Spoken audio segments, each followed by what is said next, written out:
Bismillahirrahmanirrahim. Assalamu alaikum. Today we are going to discuss about sickle cell anemia. Sickle cell anaemia में क्या होता है कि जो रेड ब्लड सेल्स होते हैं वो सिकल शेप्ड हो जाते हैं। नॉर्मल जो उनकी शेप होती है वो बाइकनकेव होती है, but in the sickle cell anaemia red blood cells sickle shaped हो जाते हैं। ठीक है, इसकी जो बेसिक काज होती है वो हीमोग्लोबिन के अंदर म्यूटेशन आ जाती है। नॉर्मल हीमोग्लोबिन में 2 अल्फा चेंज होती हैं, 2 बीटा चेंज होती हैं। ठीक है, वो 4 मालिक्यूल्स ऑफ ऑक्सीजन को लेके जा रहे होते हैं, लेकिन हीमोग्लोबिन एस, जिसको हम haemoglobin variations due to the sickle cell anaemia की वजह से हीमोग्लोबिन एस कह रहे हैं, इसमें क्या होता है कि जो नॉर्मल ग्लूटामिक एसिड होता है in the 6th position of the beta chain, उसको वेलिन रिप्लेस कर देता है। वेलिन उसकी जगह आके अटैच हो जाता है, और जब वेलिन आके अटैच हो जाता है और ये वाला हीमोग्लोबिन जब ऑक्सीजन के लेवल के साथ एक्सपोज करवाया जाता है, ठीक है, तो क्या होता है कि ये हीमोग्लोबिन, इसकी मालिकुलर बॉन्डिंग में इस तरह की चेंज आती है कि ये 15 माइक्रोमीटर लॉन्ग क्रिस्टल्स बना देते हैं रेड ब्लड सेल्स के अंदर। ठीक है, अब वो जब इतने लंबे लंबे क्रिस्टल्स बन जाएंगे तो रेड ब्लड सेल्स की अपनी जो नॉर्मल शेप है वो अल्टर ही होगी, वो सिकल सेल में कन्वर्ट हो जाएंगे। और जब ये जो है red blood cells blood capillaries में से गुजरते हैं तो क्या करते हैं कि इनका साइज इतना बड़ा होता है कि पोर्स जो कैपिलरीज के होते हैं उससे बहुत ज़्यादा भर जाता है इसका साइज़। तो ये क्या करते हैं, रप्चर कर देते हैं उसकी मेम्ब्रेन को, इनकी डिस्ट्रक्शन स्टार्ट हो जाती है, रेड ब्लड सेल्स का लेवल जो है वो बॉडी में कम होना शुरू हो जाता है। तो सिकल सेल एनीमिया हम इसको कहते हैं कि जिसमें म्यूटेशंस ऑफ हीमोग्लोबिन की वजह से जो रेड ब्लड सेल्स का लेवल है वो कम होना शुरू हो गया, इनकी डिस्ट्रक्शन होना शुरू हो गई है। नेक्स्ट, तो देखिए यहाँ पर कि एक एबनॉर्मल हीमोग्लोबिन की वजह से, नॉर्मल हीमोग्लोबिन तो राइट साइड पे दिखाया हुआ है जो कि बाइकनकेव शेप्ड है। अब एबनॉर्मल हीमोग्लोबिन की वजह से रेड ब्लड सेल्स के अंदर देखें sickle shape long 15 micrometre long crystals बन गए हैं। अब ये वाले क्रिस्टल्स होने की वजह से इनकी शेप सिकल शेप्ड हो गई है, और ये जब ब्लड कैपिलरीज में से गुजर रहे होते हैं तो ये क्या करते हैं कि एक दूसरे के ऊपर पाइल अप होना शुरू हो जाते हैं। नॉर्मली तो गुजर जाते हैं, लेकिन इतने बड़े बड़े सेल्स नहीं गुजर पाते, जब वो पाइल अप होके एक एग्रीगेट सा बना देते हैं, वो क्या करता है कि ब्लॉक कर देता है रेड ब्लड सेल्स के पाथवे को। ठीक है, और जब इनकी ब्लॉकेज हो जाएगी, सिकल सेल्स क्या कर देंगे, ब्लॉक कर देंगे ब्लड फ्लो को, तो प्रॉपर अगर ब्लड फ्लो ऑक्सीजन की डिलीवरी नहीं होगी बॉडी के डिफरेंट ऑर्गन्स में, टिश्यूज़ में, तो डिस्ट्रक्शन होना शुरू हो जाएगी, इस्कीमिया होना शुरू हो जाएगा।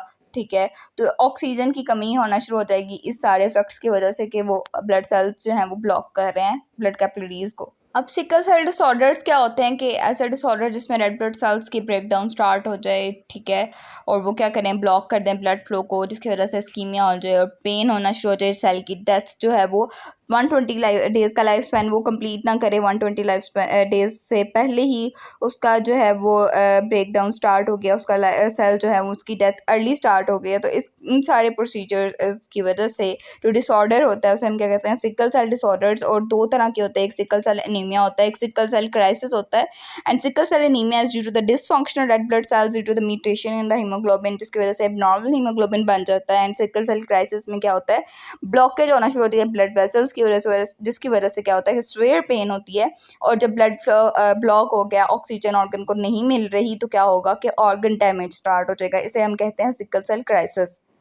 अब नेक्स्ट कुछ फैक्ट्स हैं कि सिकल सेल डिजीज़ जो होती है, यूके के अंदर एक स्टडी था, university of hospital of Leicester, उसके अंदर क्या होता है कि 1500 अफेक्टेड इंडिविजुअल्स के अंदर देखा गया था, तो तकरीबन 180 to 250 जो है वो 200 उस सिटी में अफेक्टेड थे, 2,40,000 जो है हेल्दी कैरियर्स होते हैं, क्योंकि मेनली उनकी एक जीन जो है वो अफेक्टेड है, उनकी दोनों पेरेंट्स से दोनों ही अफेक्टेड ट्रेड्स नहीं आ रही, यानी एक जो है वो करियर के तौर पर एक्ट करेंगे, और 300 न्यू बॉर्न जो हैं वो अफेक्टेड होते हैं जब वो पैदा होते हैं। ये 2019 में जो है वो रिकॉर्ड किया गया था, ये सारा एस्टिमेट लगवाया गया था। उसके बाद कुछ मिथ्स और फैक्ट्स के बारे में हम डिस्कस करते हैं नेक्स्ट स्लाइड में, कि जो कहते हैं कि सारे इंडिविजुअल्स जो ड्रग एडिक्ट होते हैं वो सिकल सेल डिजीज़ से अफेक्टेड होते हैं, लेकिन ऐसा नहीं है। Sometimes high dose of narcotics जो है वो अनप्रिडिक्टेबल पेन काज करती है एससीडी की, तो इट इज़ नॉट नेसेसरी कि वो नेसेसरी के ड्रग एडिक्ट्स को ही जो है वो एससीडी होगा। उसके बाद क्या है कि इनका जो एज लाइफ स्पैन है 21 ईयर्स से ज़्यादा नहीं होता, but vast majority of individuals have live well into the adulthood. उसके बाद अगर इसकी ट्रेट की बात कर ली जाए तो ये mild form of sickle cell disease होता है, ये मिथ है, लेकिन फैक्ट में ये है कि it is not a disease. वो क्या होता है कि एसिम्प्टोमेटिक कैरियर होते हैं, कि both parents have sickle cell trait, they are 1 in 4 chances of having a baby with SCD, और 1 out of 15 African African American had sickle cell trait. उसके बाद रेस में बात कर ली जाए तो ये सिर्फ ब्लैक पीपल को अफेक्ट नहीं करता, it can affect people in any type of race. उसके बाद क्योर की बात कर ली जाए तो कहते हैं bone marrow transplant is a universal cure but not all the individuals with SCD are eligible for sickle cell transplant. ठीक है, उसके बाद उसके साथ भी एसोसिएटेड दूसरी डिफरेंट चीज़ें होती होंगी, सारा पहलू सारे एस्पेक्ट्स देखने होंगे कि इसको ब्लड ट्रांसप्लांटेशन हो भी सकती है नहीं, उसको कोई और डिजीज़ ना हो, साथ कॉम्प्लिकेशंस आती हैं। उसके बाद अगर हम देखें तो patient with sickle cell disease में need up to 100 units of blood each year to treat complications from the disease. तो ये सारा उसका ट्रीटमेंट था and I hope you will like the video.